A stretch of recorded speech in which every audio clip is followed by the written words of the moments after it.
what's up, everybody? My name is Nani Mugera, and welcome to yet another episode of the Plunge podcast. This is where we deep dive into conversations surrounding healing, transformation, and growth. And today, I have an old friend of mine who is on the show, and she's also a podcaster. So, without further ado, welcome, Cate. I'm so happy to be First of here. all, you're my first guest who understood what I did when I said because I was like, "What are you doing?" And I'm like, "That's my confetti." They're not living life. You need like to confetti, You know? confetti. You put it out like credits, you know? How are you? I'm You good. look so nice. Thank you. I like the pink and the. Do you know I did this specially for you? Really? I was like, let's bring a little bit of color, a little bit of splash because I'm always big on black and solid colors. I said, this time let's go wild, kiddo. Let's be Let's funky go all and be out. warm as well because Nairobi is a little bit chilly. So let's keep it warm and cute. I love that. Yeah. How are you? I am grateful. I won't lie. I am grateful. That's been my MO for the past 1-2 months. I'm on a grateful Journey. aura. Aura. Yes. Okay. Yeah. Is there a reason why that has been sparked, or like what sparked that? I think we could say things going my way a little bit. When things start going your way, and even more so, I feel like I've come to learn that I'll do better when I'm grateful than ungrateful. So when you get these life lessons, you're like, okay, let me follow this role and see how it's gonna work out for me. So I've been on that MO of just be grateful. Yeah. Cool. Let's start with a little intro. Okay. I know you from the media industry. I thought I met you as a singer, but turns out I met you when I was a corporate buddy. You know, now I'm an ex-corporate buddy. But yeah, I know you're a media maven. Yes. Maven. Yes. Former radio host, Uh-huh. TV. Yeah. Now you have a whole podcast, and you're an entrepreneur. Shit. So, like, what does all of that combine? I know that's not who you are; it's what you do. But then I think my question is, how did who you are contribute to what you do?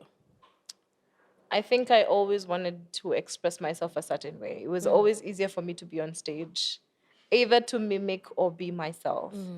And I think all of those things were a journey to becoming who I am now.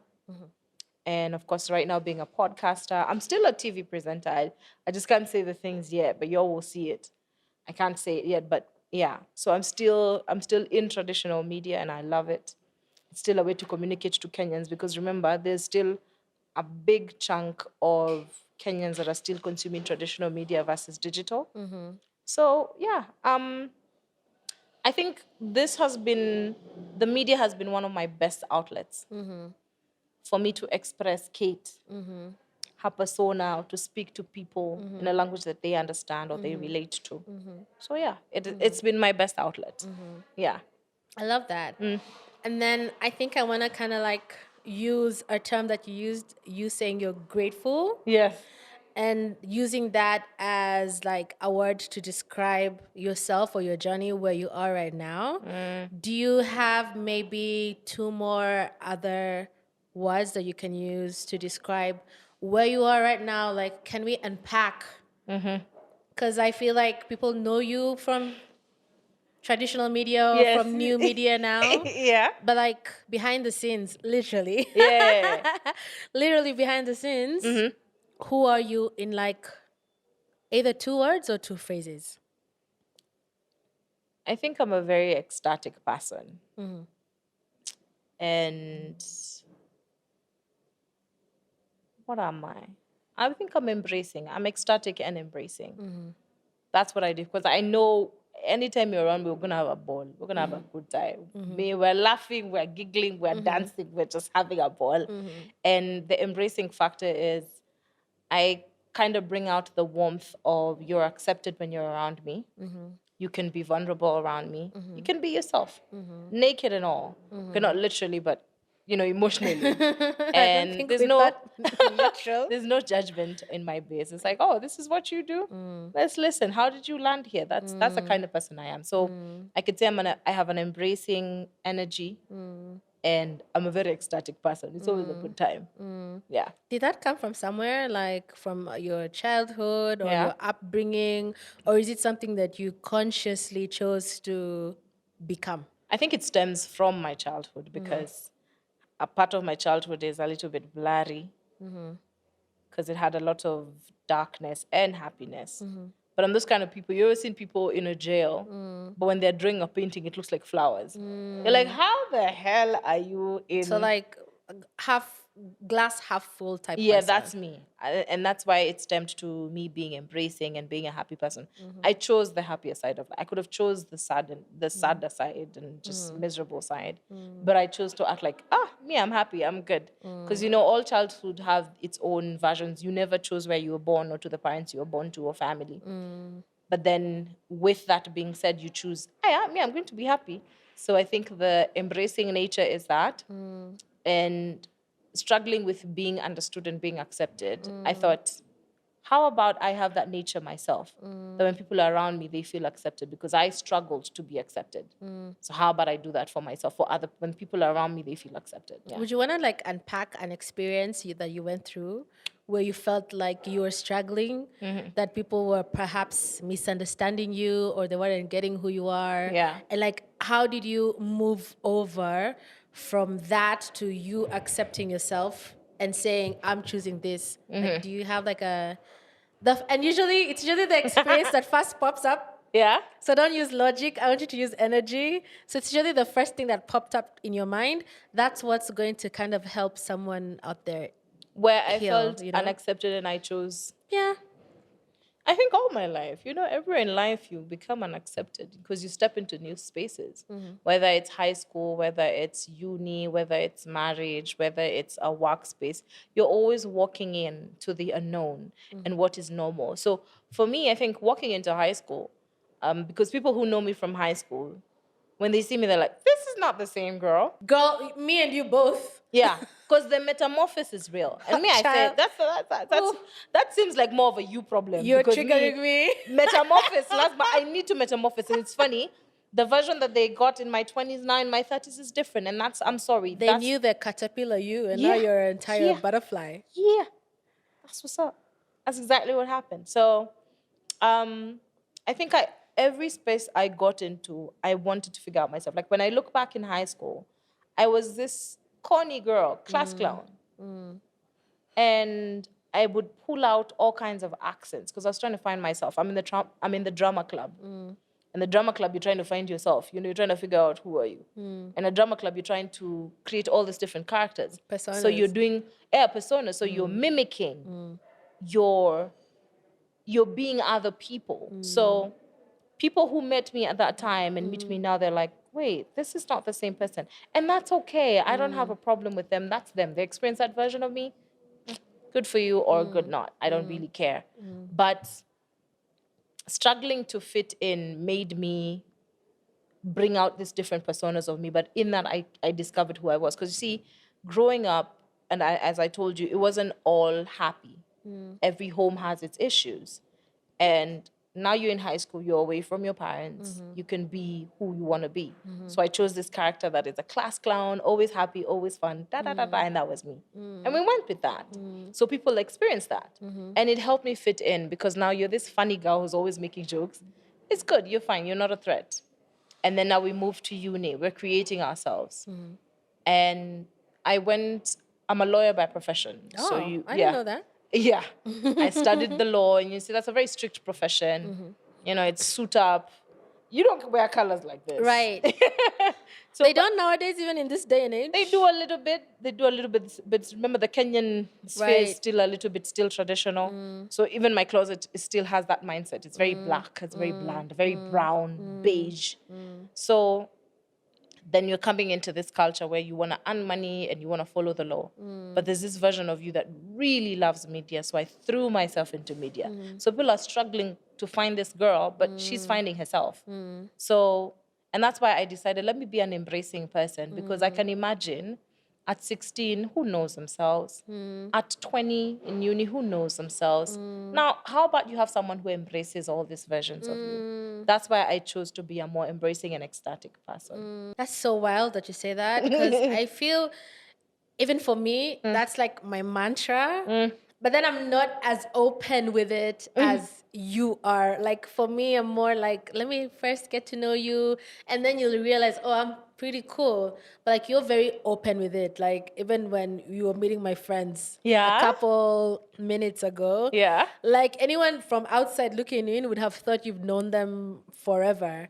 I have that thing. Yeah, and I I feel don't know like where it stems. it's really powerful, because most Yeah. people, like I know for me, I'm not like very open immediately to people I don't know. So I kind of have to like But I'm not, if you noticed, I didn't really speak about my life. no, Barely. I'm not talking about being open Yeah. about who you are. Just to listen to. Generally like the conversation and the energy that you Yeah. brought. Someone looking out, like from the outside looking in, would have thought these are just four friends hanging. Like I would have been like just quiet and listening. I wouldn't really be like participating. Like you came in like full energy and bam, you But know. imagine I choose places to do that, because there are people who you do them and like, unaongea sana. So it depends. If the audience is not as welcoming, I'll chill back and be a little bit quiet. So so basically you match the energy. Yes, I so match you're the saying we energy. have good energy. is Yes, what they're you're good saying. peeps. I loved your friends. They're nice. Wako tu I love sawa. that. I love Yeah. that. So there's this thing about there's this whole conversation about always being happy, always being like full of life, high energy, all this good sunny stuff.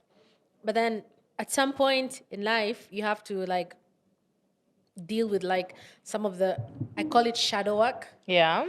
that has happened to you, negative challenges and negative stuff.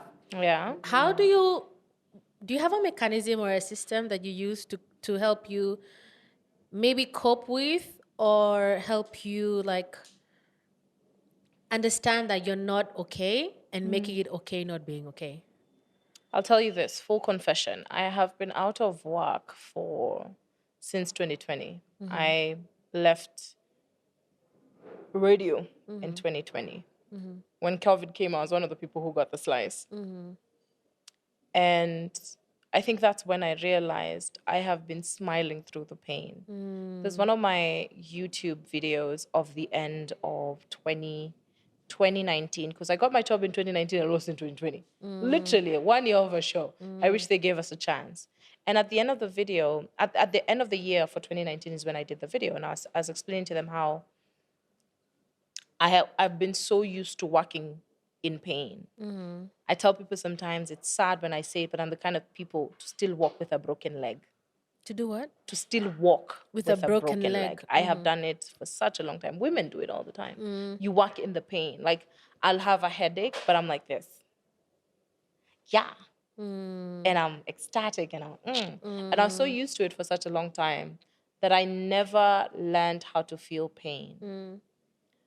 They say women can withstand a lot of pain, and that's very unhealthy. You learn to suppress the pain. Yes, suppress, ignore it, doesn't exist. So we're smiling through the pain. And that was something very normal for me. So I've taught during this time when I wasn't working, because when you're not working, you think about yourself, you think about your scars. It's when I have learned it's not healthy for you.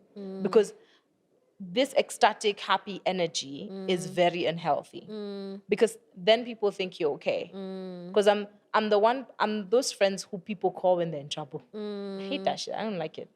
I don't like it now that I've realized. Because I'm with you through the pain, will I be with you through the joy? That's usually a question that I question with my friendships. Because I'll be with you through the shits. But will we, tutakuwa sale ni kusafi, ni kuzuri, will we be there? We won't. So I think 2020, the years of the blurs, I was telling my friend, it's been a blur. 2020, The year of the blur. It's been a blur. Like you can't even account for a lot of things. And I think now is when I've taught myself that you need to stop, feel the pain, cry, understand why it's happening, and then go back.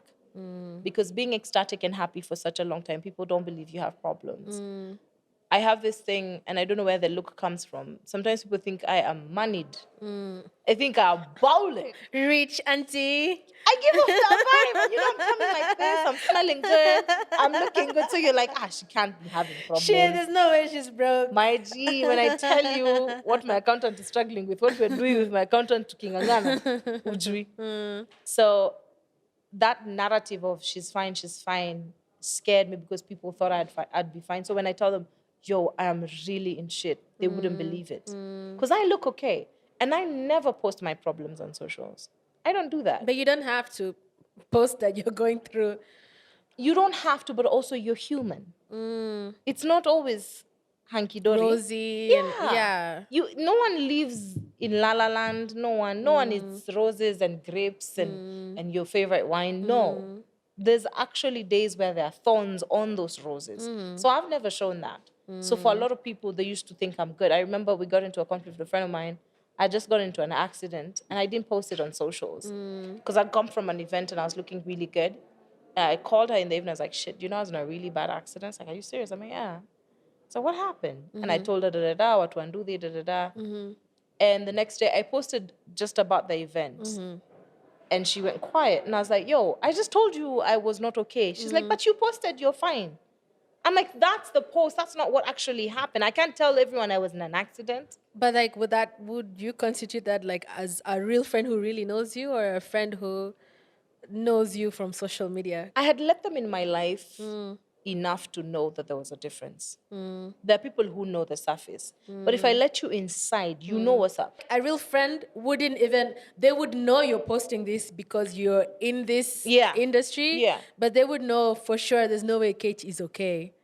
But they didn't put that into consideration. So I got really mad and it went left, but it's whatever. And that's when I discovered I've been working through the pain. I tell people there's a time I buried one of my grandpas, and I buried him at 12 p.m. And at 7, I was hosting a concert, 7 p.m., same day. But something I was so used to. I had breakups during my media time. So you were used to compartmentalizing. Yeah, if I go deep, let's do it. Let's deep dive. Let's plunge. Let's plunge.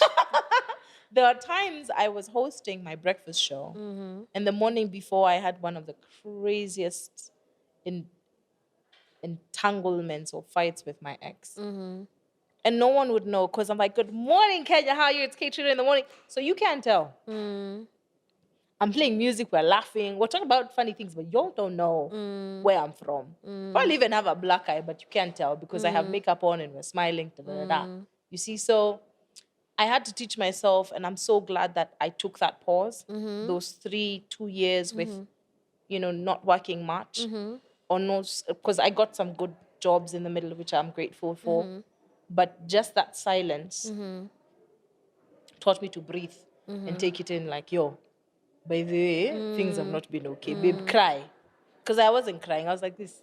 Do you feel like maybe, I feel like sometimes the universe like creates space for us to heal. And there's this saying where like it starts as a whisper, you ignore it. It becomes a pebble, you ignore it. It becomes like a hand fist of a stone thrown at you, you ignore it. And then it becomes a rock where there's no way you'll ignore that. So perhaps looking back, I know you lost a job. Yeah. I have too, by the way. So I know exactly how it feels. Yeah. So I think maybe my question to you is like, looking back, do you probably feel like, yes, you lost something, but this loss, was it probably a way of the universe telling you to pivot and stop smiling through all this pain and actually sit in your pain and heal from that? Because you see now, the first word you use to describe where you're at now is grateful. Yes. And a couple years ago, you were smiling through the pain. So I think maybe my question is like, are you seeing the journey that you kind of had to go through and like... It was necessary. Yeah. That's what I would say. The loss was necessary. The silence was necessary. Yeah. And, I've lost friends through it. I've lost lovers. People have misunderstood me. I have shaken up a lot of tables. It was needed. Shaking the table. Yes, I was shaking the table. Something I'm used to. It's okay. Comes Yeah. with my persona. So it was necessary. That's what I'll say. It was necessary for me to go through this so that I discover who Cate is. Because remember, you're in front of a microphone all your life, all year through, speaking to people, never speaking to yourself. There's no silence of Cate, what's going on. It's always choo-choo-choo, music, people's problems. And I have, because I naturally being a lawyer, and when you come from sometimes sort of not such a dysfunction, I can't say I come from a very dysfunctional family. They're okay. You know, it's typical African fabric. Ni sawa tu. But coming from such a fabric, I am very solution oriented. You come to me with your problem, my friend, we'll find a solution. You need a rocket, we'll find someone. I always have that thing, but it's not good because I can't solve everyone's problems. Yeah. And why am I solving people's problems? I'm And not, sometimes people I'm not just the best. need to just listen. Yes. We don't need to find a solution. But you see, when you come from any sort of trauma, when you always want to fix things, so people, and then when people find you a solution-oriented person, because I call myself a solution-oriented Yeah, person. basically Olivia Popping everyone. Yeah, I can do that. But then is my life perfect? So now lately, I'm like, I'm not going to solve you, solve yourself, fix yourself. Or Jesus will fix you. Someone will. I'm not doing it. Because, and then it stems from somewhere. Why do you want to fix people? Are you perfect yourself? I had to question those things. So I think this was necessary for me. So that I understood. To fix you. Yes, I understood why I was the way I was in high school, why I was the way I was in uni. Who was all these people? Because I felt so bad when one of my exes, who was with me before I joined media, saw me after media, is like, I never experienced this version of you. Like, who is this person? I don't know who this is. And I felt so bad. And it's not that I was masking it because I didn't love them. I did. It's just maybe I hadn't found out that I could be this person. Yeah. So I found out why I was metamorphosing to this person. And it was necessary. It was necessary that I paused, that I stopped for a minute. It was necessary there was a little bit of silence.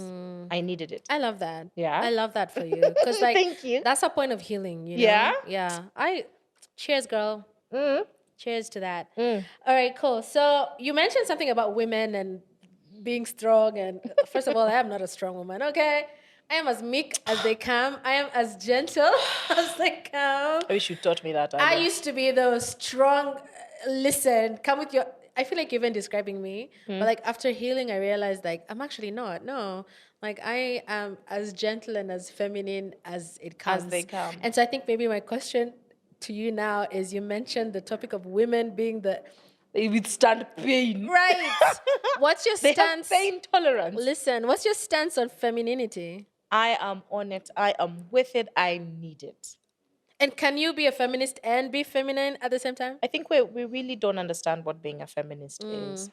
And let me take it back to the African context. African women have been feminine from the word go. And with the femininity of Africans, from what I understand, pre-colonial, it was very elated for women. Women were seen as a source of life. Women were seen as caregivers. They were loved. Them being at home and taking care of children was a vital role. It wasn't diminished. It wasn't, she doesn't have a job. No, it's very essential that a woman, it was like a source of pride. Yes. Yeah. That she has children. She has 10 kids because, hey, that time they were giving birth to them like crazy. Busy. My grandma has, I think, 11. My grandma had 7 kids. You see? Yeah. And you see, for me, now it's 11 and there are some that died. So it's like, girl. And it was a source of pride. So the femininity that is being brought to Africans right now, I feel like it's really uncoordinated to the African agenda. Because originally, women in Africa were loved, respected, and adored. They were not segregated. They were not raped. They were not single mothers. Even, let me tell you how serious Like it was. community-based. It was community. Let me tell you how serious it was. If your grandfather, and most grandfathers had like 3, 4 wives, if your grandfather had married, if your grandfather had married me, if I go have a kid with someone else, he will still take that kid as his. That huo mtoto wa nje bado ana jina ya familia. That's how it was family based and community based. So there was really no, you know, this kind of pushback for women. Women were already elevated in Africa. So this feminism agenda, I find it okay in that we lagged behind. Because remember, there's a time girls were not going to school. Yeah. They were being, sadly, going through FGM Right. and then early marriages and things like that. But this were post-colonial. No, if we start timing things properly, we understand where it is. I love the femininity preaching or notion right now on social media and everywhere. The narrative that's Yes, happening. I love the narrative right now because it's teaching women to stop being this strong iron lady narrative. And to quote Martha Karua in her recent conversation when she was vying for elections, she's going to be the first female deputy president or vice president of Kenya if she won. And she said she no longer wants to be called the Iron Lady. There's still time. Yeah, there's still time there, but okay. She said she no longer wants to be termed as the Iron Lady. Right. Why? Because that connotation of making a woman sound tough and things like that, Right. it means she can take everything that she's thrown to her. And when we make women go through the problems, trust me, that's why they have PCOS. They have diseases. Or they basically become older. making problems the foundation of your strength. And that was me. I could meet guys recently and they'll be like, oh, I like you because you're strong. My friend, I don't work in jua kali. I'm not a metal worker. Hii nafanya kazi na chuma mimi. No, softy. And then We're also, talking about cotton, just jelly, just soft shit. That's me. I agree. And then also, there's no problem with women having a masculine energy, which is what they say strong. But strong should not be because of pain. Yeah, strength should be because you're confident or you can. Noni, let me make you understand. Have a podcast or whatever. Let me make you understand. Women jump into their masculine energy when they've been robbed off of their feminine roles. Let me explain to you. Okay. I've been raised by a masculine mom. She went out of her way to work hard. I remember one time I asked her, why didn't you come for Parents' Day? You know me, we have to look for money first. This is my Parents' Day, Sizamana. So when other kids are being embraced by their mom, she did get that validation. She ain't got time for that. She's looking for guap. Yeah. I remember this time I called her. I said, where are you coming for visiting? She just said, where? Like, but we were so cool with my mom, but you'd think we're buddies. The way I talk to my... if there be sometimes I tell mother. You should call by there. Madam, mama, boy. Okay, that's what I call her. We're so cool. Even my dad, we talk. My dad calls me his friend, right? And I keep on telling him I can't have a 65-year-old friend. Like, it doesn't make sense. I don't explain to people you're my friend the way you're old. It doesn't make sense. But anyway, we have fun with it. And I remember I called her. I was so young, and I was like, "Where unakuja visiting?" She said, "Ni leo." I'm like, "Girl, are you kidding me?" She's like, "Yo, me was working." So she comes. She pitias kukuchoma. Chipo soda, because every kid will love that. I don't really care. Because we're Githeri versus Kukuchoma, you guys, I'm down. Listen. With a soda. Stop triggering me. I'm DTF for that shit. So she comes and we talk about it. And then we talk about how she's missing out on a lot of things that I need her to. But then she tells me she has to do that so that she makes ends meet. Yeah. So growing up, I know that a woman is supposed to work hard. She's overworking. There's a time my mom literally said this, like, I give birth to boys. And trust me, we're all girls. You're all girls. And she said that with her own mouth. Because we were exuding a lot of masculine energy. Because we're out there, we're in Kanjo, we're fighting like guys. But that's what you've been, like, that's the nurturing that that's the energy in the home. That's what she thought was best. And you can't blame her. And I love her for that. Because then it's taught me to go for my own. That's why I could make my own 100%. podcast. I would create my own career. Also, maybe just to give credit to your mom. Yeah. She was also growing up in that era where women were being told to be independent.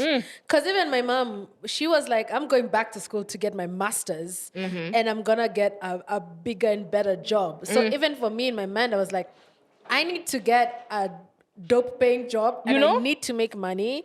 And she was like, and don't ever let a man make you feel like you can't get it. So in a sense, looking back, we need to understand how they were brought up And then now this was the shift in their lives where now we're strong, independent.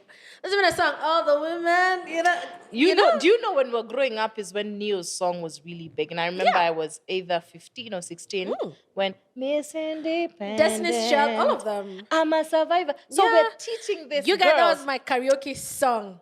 I'm a survivor. You know, it wasn't working in our favor. 100%. But you see, at that time, At the because time- that was the narrative, when you tell a 16-year-old that she needs to be Miss Independent, when she comes out, that's what she believes. You guy. But me, I checked the verses. There's a good friend of the opposite. There's a good friend of mine.